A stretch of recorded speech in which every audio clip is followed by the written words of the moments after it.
మార్కెట్లో పనిచేస్తున్నటువంటి హమాలీ కార్మికులకు ఈపీఎఫ్ సౌకర్యం, బోనస్.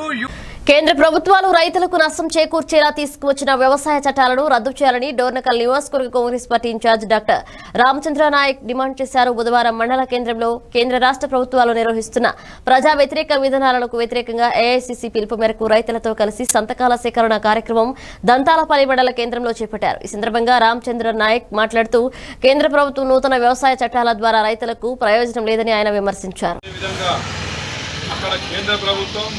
ఇక్కడ రాష్ట్ర ప్రభుత్వం, తెలంగాణ రాష్ట్ర ప్రభుత్వం ప్రజల్ని, ముఖ్యంగా రైతుల్ని మోసం చేసే దిశలో వాడి పాలన సాగుతూ ఉన్నది. మరి రాష్ట్రంలో సన్న బియ్యం, మరి రైస్ పండించమని చెప్పిన ముఖ్యమంత్రి గారు ఈరోజు మార్కెట్లో ఇంకా వ్యవసాయం ఇంకా పూర్తిగా ఒడ్లు మార్కెట్లో రాకముందే మరి ఒడ్లు కొనలేని పరిస్థితిలో, మరి వారి రైతులకు మరి మద్దతు ధర ఇవ్వలేని పరిస్థితిలో ఈరోజు రాష్ట్ర ప్రభుత్వం ఉన్నది. అదేవిధంగా కేంద్ర ప్రభుత్వం మరి కేవలం పెద్ద గుజరాత్,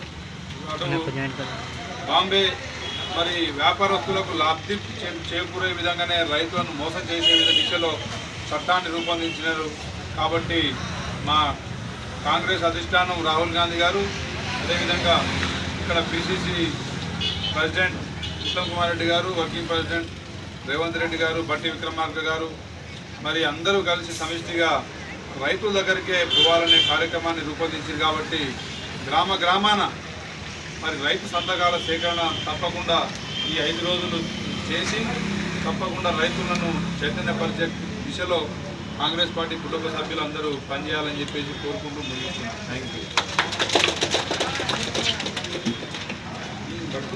మరి విలేజ్ ఈ పాంప్లెట్ విలేజ్